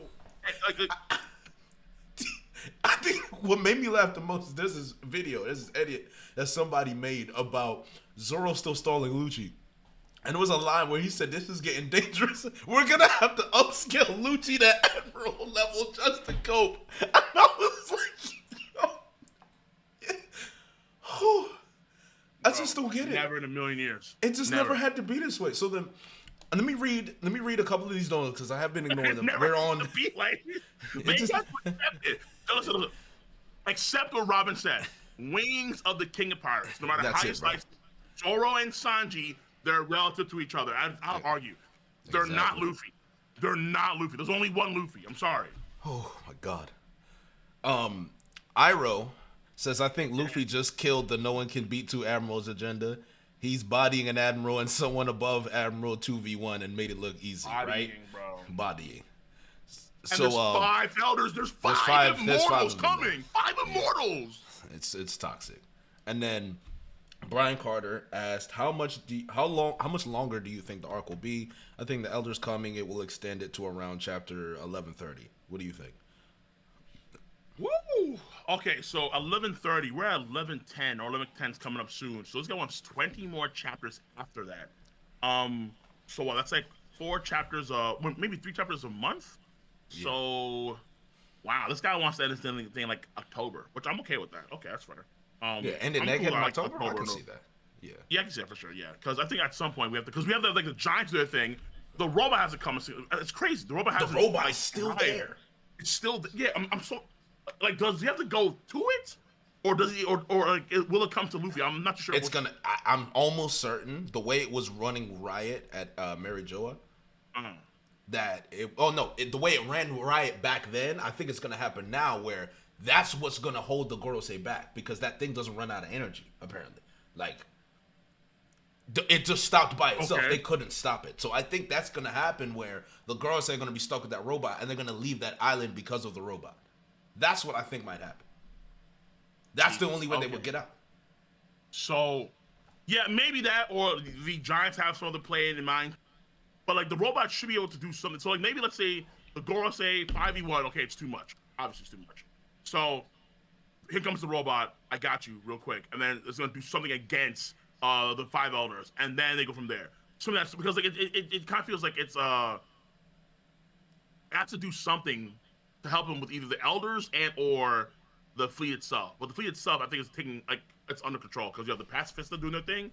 And also you have the giants that are running around doing their, like we see like every chapter, there's a panel of a giant just fucking up a ship somehow, some way. Like they're getting just destroyed by the giants, destroyed. Man, it should. There's a theory out there that maybe Luffy could actually wear the robot's armor, which would be kind of nuts. Right. Like we go back to Impel Down. Mr. 3 made armor for Luffy against Magellan. So what if he could, so let's say Luffy in giant form can wear the robot like a giant set of armor, and then that gives him extra power to do whatever whatever he needs to do. Right. That'd be kind of cool. I'm like, that'd be pretty fucking fun, honestly, bro. I'd be hyped for that as well. Yeah, most definitely. Brian Carter said, also, do you want to see Kaido and Big Mom or just one of them? I guess that's pertaining to the cover story of Onigashima being underwater. Like, honestly, well, I mean, to be fair, I want to see. I have a theory where they're actually not there. Where when the volcano erupted, they got thrown out of the magma chamber. And then they landed nearby, or they landed on the Big Mom Channer ship. That's why the ship left, because there's a panel where the World Government agents that are nearby, they say it's the Big Mom Pirates run, or like they're engaged in combat deficit. So I feel like they're probably trying to escape the area because Big Mom is on board, as well as Kyle's on board, and they're gravely wounded after the eruption, and after all the fighting. That's what I hope. Yeah. Big Mom. I want Big Mom to be alive because Elbaf is so relevant now. I need Big Mom to be alive. Kaido, if he dies, he dies. It is what it is. I mean, it would be nice if we get him a better backstory, but at this point, just let him die, please. It could come later. It could come later, I guess. They say the Rock's flashback, I know, but... Yeah, yes, exactly. We'll see. If it happens, I'm more than happy to hold my hands up and say I'm wrong. I'll put it that way, because right now, I just don't believe it. I'm more than happy to admit it. That's fine. Yeah. Kizaru needs a raise to awaken his devil fruit power. He does.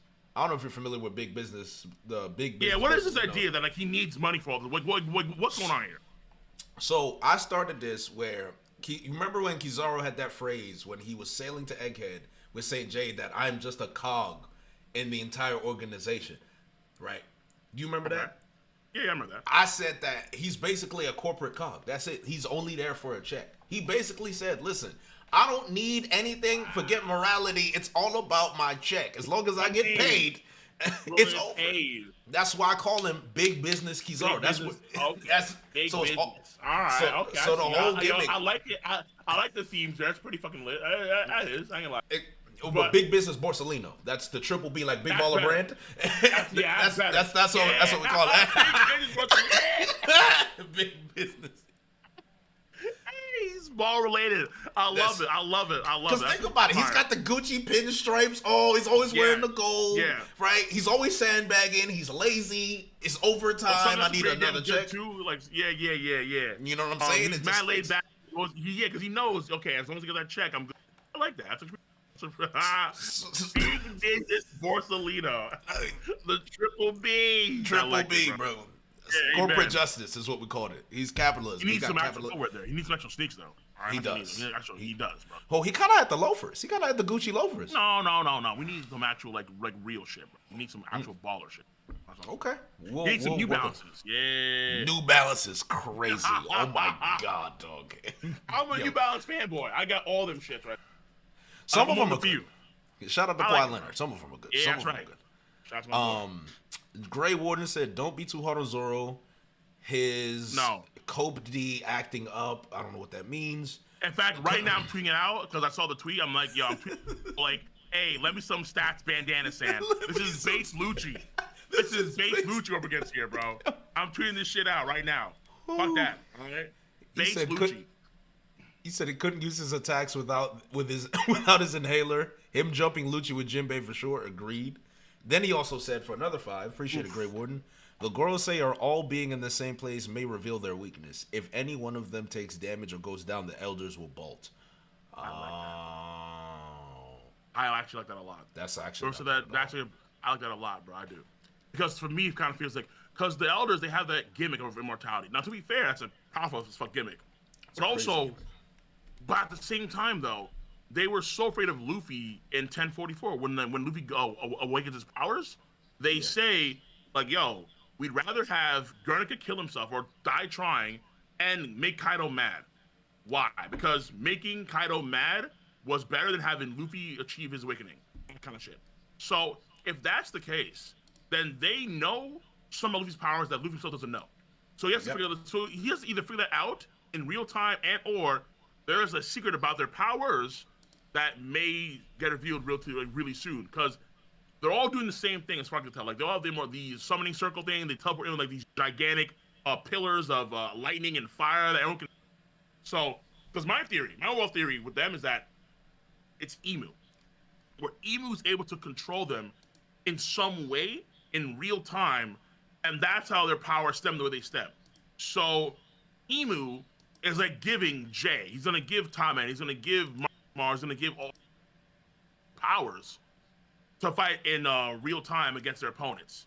And then Emu's able to like teleport them around, do all that kind of stuff. Because we even see them too. They're able to talk to each other telepathically. How? Like, how can they do that? What's up with that? That, I found that interesting because it's like, what if, do you think it, oh no.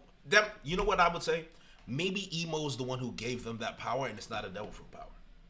Okay, I like that. Yes. That's because that's what it could be. Because that would make sense to me. That would be like, okay. Yeah, we could. And then that would mean that, let's see, because that would explain the reason why Jay, when he came down, he said, it's been a long time since I came back to the service world. But you were on the ship for like days. What do you mean? Like, you've been here for a minute now. Why has it been a long time? So it feels like maybe Emu has a role in that some way, and then Emu teleported in some capacity through Jay's body. And so Jay's powers, so Jay's still conscious, but Emu's kind of like almost like a Horcrux, where like he has his power somewhat embedded into Jay. And then you're gonna see the same thing for all the others when they pull up. And then so let's say, because that's what I really want to see an Emu face reveal come the end of the arc, or like post Egget Island arc, like as we go to Elbath, where we have the face reveal, because we're gonna fail. We know they're gonna fail. And then once that happens, Emu's gonna be salty as fuck. And then you're gonna have all that shit, fish reveal, we'll have that big boom, and then the reveal like, hey, Emu of Nero and X was in the other. I mean, that'd be cool as hell, have that actually. Absolutely.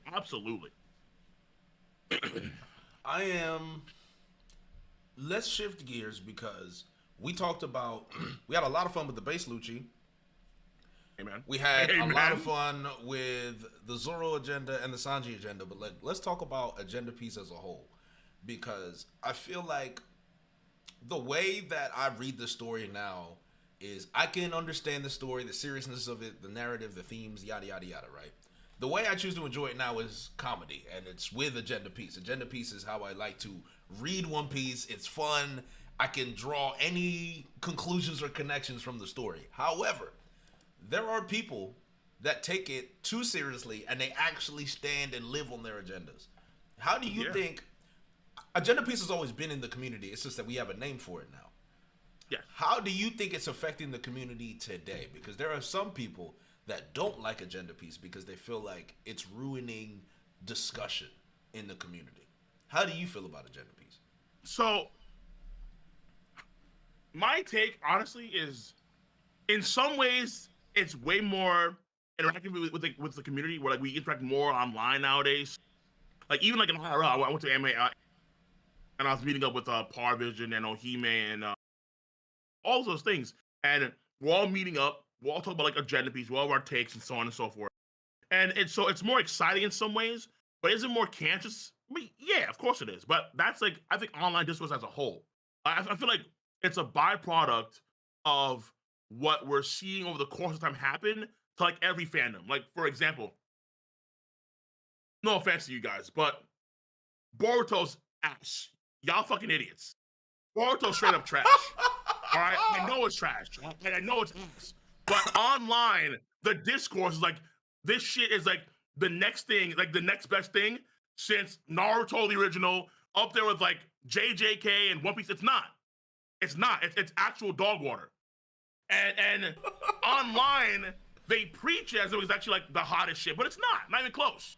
So, in the same way you have Boruto fans gas up the series as a whole because they need to, because it's on life support. It's in the same way you're gonna have your own fandoms of, let's say, you have the Nami fans, you have the Sanji fans. I see them booking sometimes online, and that's gonna get exacerbated. You have the Zoro fans go nuts. You have the Yonko supporters like me. You have the Admiral fanboys and fangirls. You have the Blackbeard stands. They're going hard. They're eating good right now. You have the Dragon stands on life support, like they're dying. Like, please, Dragon, do something. So you have Shanks boys. We're fucking like. The kid fans are like, yo, oh my god, what? They've already vanished, like the Avatar before Aang. They're gone. They're out of the picture, right? They're gone. Yeah. So everyone has their own thing where it's you want to have your interpretation of the story, kind of whatever story it is, kind of come to fruition, and you want your story to be successful that you follow because you enjoy it. So, just how, for example, you have a lot of folks make theories. Theories in their own way are their own agendas. Like Randy Troy has his own agendas. Joy Boy or Hara, Lightboy Hara, they all have everyone has their own theories, and therefore they have their own, and that's their own thoughts on what's going to happen in the future. Exactly. Therefore, that's their own agenda on the story. I power scale a lot. So does Brago. So does a lot of people. We power scale in the in the community. Power scaling is also narratively based on what you interpret how the story is going to be in a lot of ways, and then that's your own agenda too. So everyone has their own agenda, and essentially agenda is essentially like your own opinion on something, but it's like exacerbated to like a very heightened extent. So whether it's a story as a whole, whether it's like the agenda as a whole, I think it's fine, but I think it's like the natural course, the natural flow of where we're going in terms of online discourse, which is ultimately more and more extreme, more and more bubbles, and so on and so forth.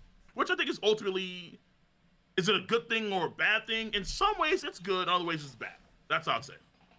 You know, I appreciate you so much for explaining that, because it seems as though there are people that love One Piece and they feel like the way they love One Piece, when it's all about the narratives and the themes, that is the right way to enjoy One Piece, and that agenda is the issue.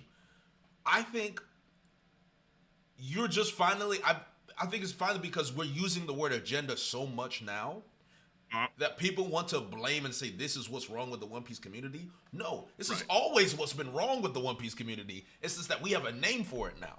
The name for it is agenda. The difference between agenda in One Piece and agenda piece is solely comedic. There's no actual serious take when it comes to agenda paper, piece. you would hope so. Like online, people are like, "Yo, I'm committed to this shit. Like I'm gonna spend money to downvote tweets because they're going to." I was like, "Okay, you can spend money on the agenda piece, like why? Like just weird take out there, my guy. You don't spend that fucking $1. What the hell?" So it's like, for example, we're laughing. We're saying that Zoro is stalling base Lucci. Lucci is clearly not in base. Like, it's so obvious. He's not base Lucci. But the agenda... First, also, too, I mean, as a Sanji fanboy, you see the agenda, Sanji's running away like he's a JoJo's Part 2 character. All right, he's Nigeru Nayo, he's bailing, all right? He has to run from the fight. Did he actually run from the fight? It's captain's orders. It's his captain's orders, exactly. But he's... But the agenda piece says that Sanji's, like he's a coward now. That's the agenda piece. So again, that's what I'm saying. Like it's you have your takes and your opinions, but they're like exacerbated. They're expanded upon to be more what's the term I'm looking for here? More not flamboyant. To be more flagrant. To be more flagrant. That's like I think I know what you're talking. Inflammatory. Inflammatory. I think yes. Right. Exactly. That's what it is. Right. So that's ultimately agenda piece. But again, agenda exists everywhere for every series, all right? Oh like I would argue it's worse in JJK. I would actually argue it's worse. Wait. So don't. I'm not gonna say anything. I'm not gonna say anything. Yeah, okay. but I can imagine because the way because I remember going through the Country Award winners or like polls, and JK won so much shit, but then for like the main character, I don't see Yuji. I'm like If you're anime only, if you're anime only, please just enjoy yourself. The manga, when I'm telling you, the manga agendas right now is so toxic. Like, okay, so you finished the anime. You finished Shibuya. Yeah, it was great. It was great. Shibuya, I think that was like a 9 out of 10, probably. Like, it's a really good arc. It's up there. Yeah, for sure. Though I feel like it's gonna change depending on if you have, because I have a theory out there where my theory is that, well, because again, you guys probably know. I'm not too sure. It depends on the chat won't spoil. The chat will spoil. But go ahead. I don't chat about. Tell us your theory though. The chat's not gonna spoil. Yeah. So all I'm saying is that to me, Shibuya, I think, depends on whether or not, like, it's gonna change ratings if certain characters are alive or dead. So I feel like Nobara dying is not a good thing, or personally. I would like it to be like alive still and coming in the future. Now, is that gonna be the case? I'm not too sure. But I did a video and I can see other people that reacted to the anime only. People were fucking pissed. Like, yo, wait, what the hell is this bullshit? How is Nobara dead? How do cats like this series and so on and so forth? Okay, I think one guy even tried to like drop it. But people, again, I think it's great, even though she may have passed away. But also, I feel like now in some ways, the story has become more predictable. So I can see like Toto. I can see. I think Gojo's gonna die. I think Gojo's gonna guarantee die. I can see. Let's say. What's her face? I forgot her name. Maki. I can see her. I can see her dying too. Maybe not actually dead yet, but I can see her dying. So like there's certain things I can kind of predict now in some ways where the story kind of feels like it's more predictable now if Nobara is dead. I could be wrong, obviously, so I don't get spoiled, obviously. But that's what I feel at this point in time in the story. Yeah, that's what I feel. Okay, that's fair. That's fair. I will encourage you to read the manga at some point because we don't know when the anime will come back. True. I thought about that too. But like the anime is so good, but at the same time, Mappa, because of their issues with the animator, how they treat them, how it's like, those guys are like, yo, we're gonna treat like dog shit. Even Vincent Chansar, the guy that did the Zoro and like Rings of Death, all that stuff, he's like, yo, I'm not Mappa, never. Nah, fuck these guys. So if it's gonna be that bad, and let's say the anime won't be as good, and I have heard that Shibuya was the peak of JJK, where like it doesn't get any better. Shibuya is like the best arc, like by far, and then kind of dips from there. So I don't know, but I've considered reading the manga because it is I think it is a good story. It's a pretty, how do you say this? It's not. The story itself does focus a lot on certain flaws of the characters, and there is, in some ways, like almost Game of Thrones-esque, where it's very, you're not gonna see a lot of hope. Let's put it like that, okay? It's gonna be a lot of like, you're gonna die, you're gonna die, you're gonna die. All the hope you thought you had, gone. Characters dead, sayonara. Right? You have new characters. We got, so that's what I'm seeing right now. But yeah. So the reason I bring up JJK with the agenda piece is because the agenda in JJK is so aggressive to the point where if you do decide to read the manga or watch the anime, you're gonna see it. It is so bad that we have Megumi Maharaga memes infiltrating One Piece ad nauseum. Like, you've seen it with this sacred treasure as shaman, and you have Saint J. Garcia summoning the Gorosei, or Zoro summoning Jinbei. For me, it's like agenda piece or Jujutsu agenda, whatever you want to call it. It's here to stay. It's not going to. They call them Jinbei Raga. Like, it's not going anywhere. Like, it's not going to go anywhere. And I won't lie, I think the community has been more fun. I don't think the community's been more funny than it's ever been in a while. When's the last time you've seen the community have this many funny, creative memes? Oh shit. Honestly, I kind of want to say like during the height of the Zoro and Kaido, Luffy and Kaido fight, but really? Even still, I don't think it was as much. Like right now, because it feels like One Piece needed another story to get popular too, and then there's like some sort of like online relationship between the two, where it's like, okay, JJK's popular. One Piece fans have always been around for a long time, right? But JJK has its roots too. People are taking that shit to like the hills and then some, and then now it kind of feels like there's a nice little toxic feedback loop on one another where you see like I'm pretty sure like there's One Piece shit going on in JJK. That's what that's my guess here. because what is it like? Demon Slayer doesn't have the same thing going for it in terms of like the fan bases. Like I don't hear him say shit. Actually, I'll be real with you. I don't Demon Slayer guys that community's dead. It's a dead community now, unfortunately. The Naruto guys are still there, but they don't say or do much. Dragon Ball is doing something. I don't know. I know that. What was it like? They're in their own world right now. now. Gohan fought against Goku or something, and people were like, "Yay!" Woo. Something I don't know, man. I haven't tapped into Dragon Ball in a while. I just know they were fighting some guy named Moro. He's like a ram or something. I don't know, dog. So yeah, whatever. Yeah, I know like those that sell match it. Sell because there was a move for it, and it was trash. Oh. Yeah, no, I think the Boston fans are just desperate. These guys just they're like fucking frogs in the well. They're just desperate. Oh my god, frogs in the well. Relevancy. Oh my god, Naruto, Boruto, 3 Whirlwind sequel, like whatever, man. Like no one. I'm sorry, bro. Just get out of here. It's over. You guys need a live action to resuscitate your fucking franchise. That's what you guys need. Honestly, no offense. And then.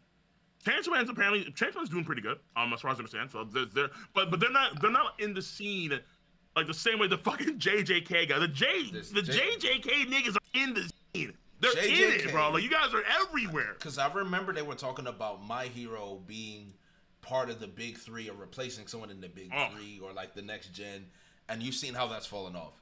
I generally think JJK is the closest series we've had to actually being on par with like Bleach and Naruto and One Piece in terms of its popularity, like, the community, the culture. Yeah, okay. Do you know what I'm saying? It has everything it has every symbol and because it's like even worldwide, like people are talking about Gojo, Usher's talking about Gojo. Do you know what I'm saying? So it's just like I think JJK is the one series that is actually would turn into a big 4 with Bleach and Naruto and One Piece because once it's over. Yeah. You know, once it's over, it's going to stand the test of time. Like, you have the iconic characters. Like, no one's ever going to forget Gojo. Gojo is like Kakashi, right? And then you have Sukuna, which is like Kurama. Like, it's like literally like Sukuna is so iconic. And then Yuji, mid-MC, we don't really care, right? That's fine. Like, but then it's very, I mean, I think he's, listen. I like Yuji. He's a good lad. I like Yuji too, but I think, listen, when I was doing the reactions, when Yuta pulled up, and then Kat said, my true MC, I'm like, you guys are tripping, bro. Like, listen, I don't know what's going on with Yuta right now, but listen, Yuji's the main character. Yuta, he had a great movie, but listen, the main is MC's for a reason. But at the same time, though, Gege, I'm not too sure, or what's his name? Gigi Gege, whatever his name, the author of the story. Gege, yeah. He makes it pretty raw, and then the costume is pretty interesting. I think sometimes it can say whatever. It feels like this sort of fan base that he's generated is like a fan base, I'll say akin to a primetime Naruto, a primetime Bleach, a primetime, let's say, who else was up there back in the day? Toriko. Back in the day. You could throw Toriko in there. Without the anime, yeah. So if Toriko had the anime, it'd be where it's at now. Even Attack on Titan. Attack on Titan. Even Attack on Titan too, right? Yeah, exactly. And then because Attack on Titan's already over, it's already gone. And so that fan base is kind of like started to dwindle. I think the fan bases for not My Hero. Well, My Hero's still there, but I guess they're not like as fervent anymore, like not the way they be. But they're still there at times. And then also you have, at one point in time, there was a pretty good amount of seven deadly. That. That's a shame. Don't remind me, please. Don't. I had so much joy and hope. And I just felt like the author spat in my face. So I think I'm all right, man. Bro. Promise Neverland could have been there. Like So, I know. Like there's so many different stories that had the potential that could have been, and then they kind of all tapered off. But then out came Demon Slayer, and I think Demon Slayer kind of showed the value of having high quality animation, like really good stuff. Because listen, it is what it is. Demon Slayer wasn't even like the top 20 best-selling manga before the anime came out. It comes the anime, and now it's like #1, and it's like #1, like in like a single year all time spike. Like because again, the animation quality was, and the story is decent enough to where it can carry a lot of weight with a lot of fans for sure. Exactly, and it's like bare minimum cookie cutter story, clean, follow the same formula, add elite animation, and you've got a classic 7 to 8 out of 10 anime. Like that is the formula. Yes, but again, it's already over. It's already done the manga. So Demon Slayer doesn't have it's going to lose pull over the course of time naturally. Right. And then so what's left is that you have some niches of like you have Undead Unluck. That's pretty solid, but it's not like grasping the fandom the same way like JJK is, where JJK is like, yo, like this is like some fire fucking shit. And it has been. And Shibuya, especially when you have the characters that are very important, like killing off Nobara is a nutty fucking play. That is a nutty, the main female lead? Really? Where like so many girls who read shonen are probably all about Nobara, and then you kill her off the way you did. And I don't think Maki, let's see she's alive. I don't think Maki can actually replace Nobara as like the next female lead. So it kind of feels like, but doing that gets you eyeballs. Tensions, like, shit, you did this, what the hell? And then, oh, maybe if you should come back, I don't know. But like JJK is slapping. And then the anime has proven that too, where like, yeah, the animators got, they got work to the bone. Yeah, we heard a lot about that. We heard a lot about how bad it was, but man, the results, they're impeccable. They're impeccable. It works. Yeah. So, and then One Piece, I mean, obviously, you have the anime, which went on all cylinders, which was phenomenal. It still is. Right. Live action success, like unprecedented live action success in terms of like the fandom and the reach. And now we're seeing that branch off, let's say Avatar and other shows like that. You have the remake coming out of the One Piece, like, nigga, what the fuck? While the ongoing anime is still ongoing, we're in the final saga, and right now the manga. Oh yeah, One Piece is just, again, it's a good time to be a One Piece fan. It's unbelievably up, bro. It's insane. And we're at the beginning of the final saga. It's Egghead Island, not Elbaf. Oh fuck, Elbaf. Oh. Usopp days are coming. Get ready. It's gonna be a good time. So this is a perfect segue because now this will probably be our last topic because we've been going on for about an hour and 30. We have. When it comes to Egghead, we're talking about the arc. We're talking about it's the best time to be a One Piece fan. It is. It just feels like we're back to the pre-time skip type of One Piece. Do you feel like, one, is Egghead the best arc post-time skip to you? And is Oda following his old formula from the pre-time skip arcs, or is he following the post-time skip formula, but he's doing it right? Like this is him perfecting his post-time skip formula, or is it just the material? Like what is your reading on So let me go in reverse order. I would say it's the latter, where I think that he's taking the formula of the post-time skip and he's doing it right. Because we never seen the pre-time skip Oda leave the Stride crew for a period of time to focus on other characters. Right. But he did that with Kobe. He did that with Shanks and Kid. He did it with Law and Blackbeard. He did that with Sabo. And it's still hitting on all. In fact, it's even better.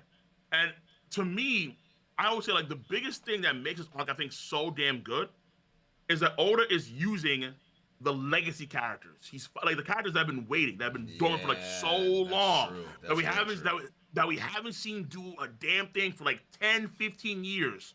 Now they're doing something. We saw Shanks' divine departure. Yeah. We saw Garp Galaxy Impact, right? Yes. Yep. Dragon looking west. We have seen niggas do shit, bro. We're seeing niggas do shit. And it's like, okay. West. Finally, yeah. He switched the game up. They cross up. The dragon cross up. Finally, they're doing something in the story. And now Emu did an attack. And Pierce Sabo and King Cobra. We're seeing the Gorosei transform. We're seeing the Gorosei all five pull up now. Yes. And they've been there since Jaya. We haven't seen them do since Jaya. Yeah. So Oda is using legacy cap. We've seen Kuzan fight against Garp, dude. That is crazy. Nobody ever saw that coming. No. Even the Kuzan and Garp backstory. Like, how did I even forget that? Like, that was good. Yeah. That was really... Seeing how Garp actually trained was crazy to me. And then for a fact that the anime is going to gas up and give it more fight scenes, more action, more intensity. I mean, and even let's say on Egghead Island itself, Vegapunk has been around since, like, Alabasta, maybe? where like we found out like that one dog cannon thing was made by Vegapunk's Devil Fruit stuff. So it feels like, you know, we're having all these characters that have been around for a very long time in the lore, and now they're coming to light finally, and we're seeing what they're doing here. And in the meantime, we still get to focus on the Strat crew and how important they are, like the grand scheme of things here, where they're finding out about the Nika, finding out about the truth of the world, and they're finding out more about, let's say, the advanced tech of Foundry or Nanji, things of that sort. And I think that's the key thing Oda's doing here, like where he's using those characters in a very good way, while also giving other characters like Blackbeard and Shanks and Kobe and so on their shine. So as we go on, so let's say the rest of the Final Saga, we're gonna get more and more love outside the Strat crew. So we're gonna see all points converge at some point, and when that happens, it's gonna be super impactful because Oda's been set up since the beginning of the saga. So whether it's Buggy and Mihawk and Crocodile, Shanks and his boys, Blackbeard and Emu stuff, because we saw Katarina Devon touch the leg of Jay. Yeah, that right there was just a dumbfounding move. That is crazy because Oda is not normally that blatant in letting us know. Like it's the final saga. Yeah, you know? It's the final saga. Yeah. So Oda let us know we will get back to this. Absolutely. Like that was blatant from Oda, and I'm just. And then you know Von August's words where he says, "Hey, like, what do you guys want? We want the." So it's like, all right, so these guys are playing a whole different level now, and even Jay recognizes how threatening that is. So like to me, I would say, is the arc the best arc? I think it has the potential for sure. I think we're almost there. I need to see how this arc ends up. And then, because there are some things I think are a bit iffy. Like, I don't like how you have Saul still being alive. I think that was a bit too much. Like, Kuzan didn't kill Saul. What the hell happened there? I also think that it's kind of, like, weird how the Gorosei didn't have anybody check the Ohara, like, area after they had wastelanded the entire thing. Make sure all the books were damaged or like, actually, like, destroyed. They didn't have anybody else know. It's been, like, a month. And let's check that, really. We did skip the whole Seven thing, which is like, okay, why we skip that? Because that part could have been important. Let's say finding out if we not against Kizaru. Let's say fought against the Seven all night. Okay, so he's got full HP when he fought against Kizaru then, you know? Or let's say, can Congress Hockey and Fusion actually damage a Lunarian past their unique abilities? Right. We have no idea. That was a big talking point back then, and it's kind of like just glossed over now because we have no idea. Right. But so there are things that are a bit iffy, I think. But the positives are just too strong. Whether it's Luffy, whether it was a Sanji shit, whether it was Shanks one-tapping Kid. Oh, bro. Honestly, top 5 favorite moments in the entire story by a considerable margin, and for the wrong reasons. It wasn't even for Shanks. For the right reasons. It's all right, baby. It's all right, but it was mainly because I was just so tired of Kid and so tired of being disappointed. Like, this guy just disappointed me. Like, I'm like, bro. And Oda said, you gonna love this then, because Shanks absolutely decimated this nigga. When I'm telling you, I might wear a suit for the anime episode. I think I might wear a suit. I might have a cigar, and I might have a cigar. I might have some whiskey. Too. Yes, I'm telling you, I'm not kidding. It will be an event. I will show up like it's a red carpet event. I will be there.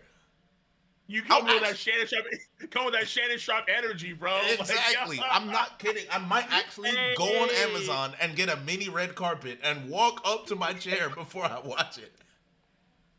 Hey, I didn't see that, bro. If you do that. I'm about to say, like, bro, I'm gonna be there because I need to see it.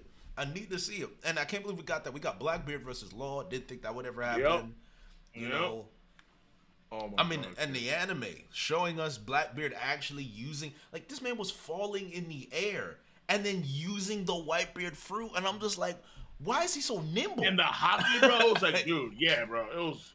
Yo, it is intense, man. I mean, like, the anime, like, thank God they got. Honestly, I will thank Demon Slayer for the one fact that when they did what they did, it, I think, woke up the industry to, we need to have better animation, bro.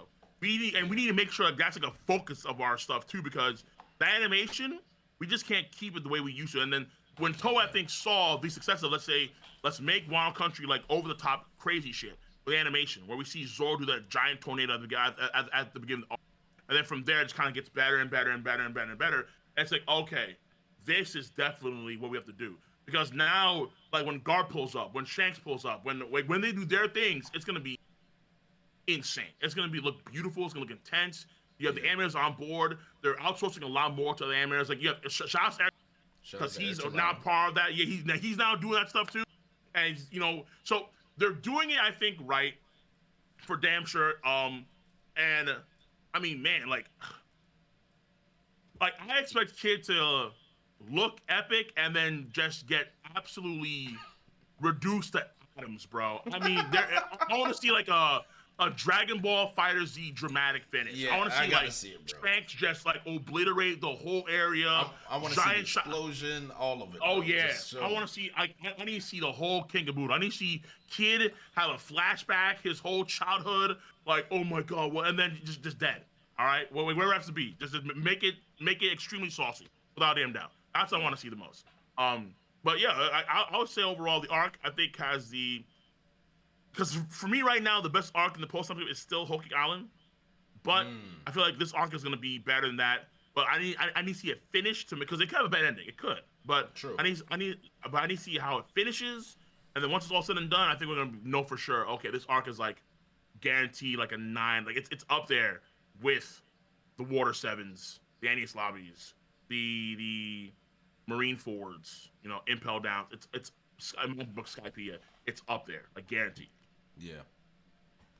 Does the Kuma flashback not do it for you in the sense that does it not make you realize that this is top? Because I feel like the Kuma flashback is easily top 3 best backstory we got in a story, and that's like I feel like that's objective. How do you feel about that?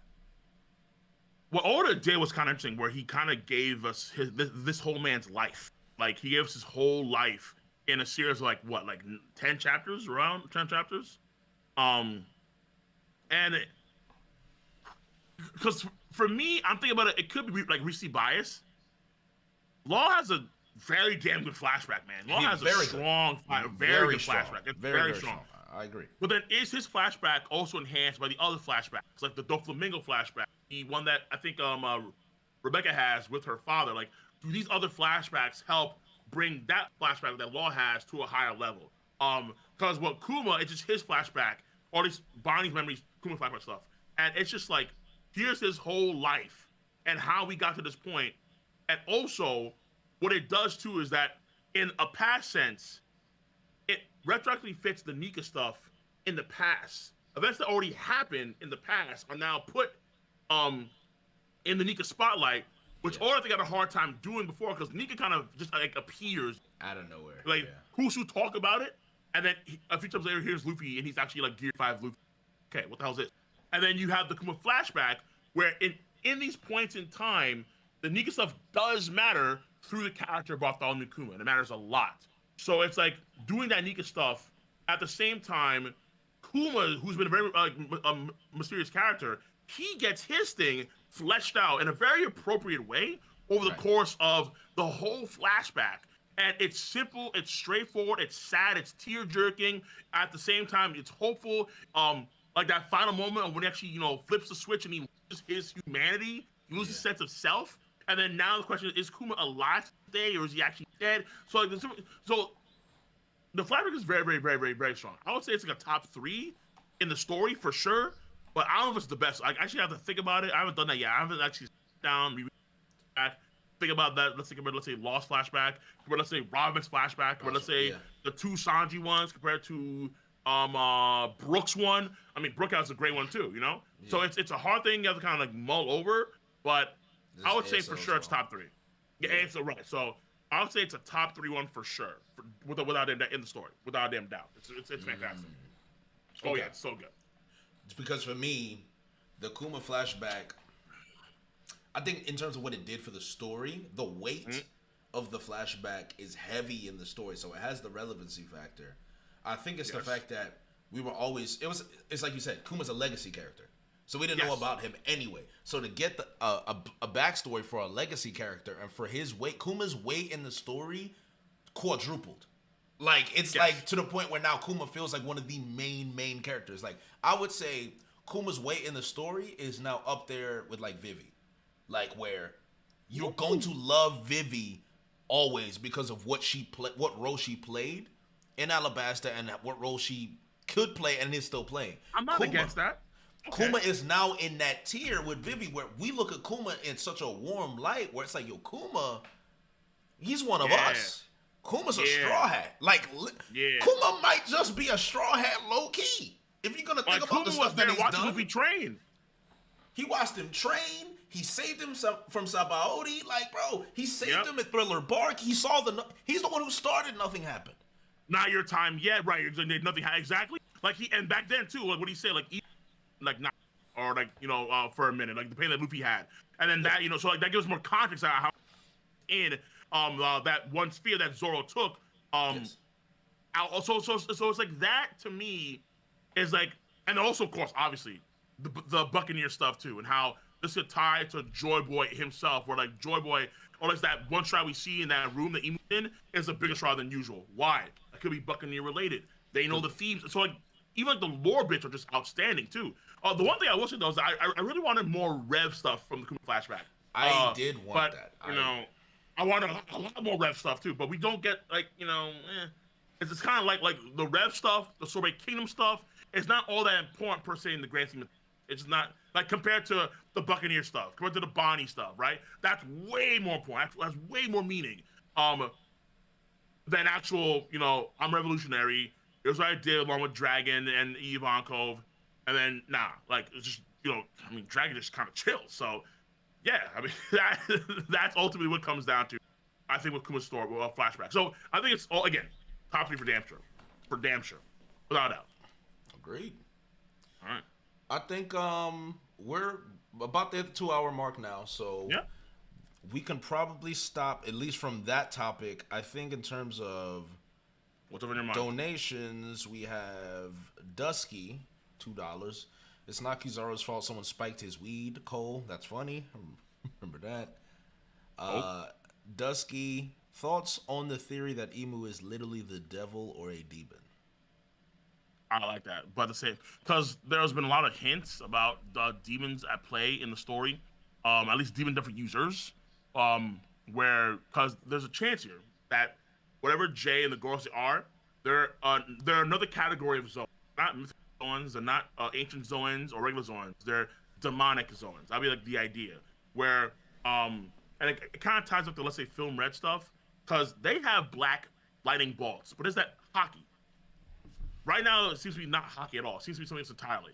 Like some unique shit. So it feels to me like that's some demon shit. That's got to be. It seems demonic, 100%.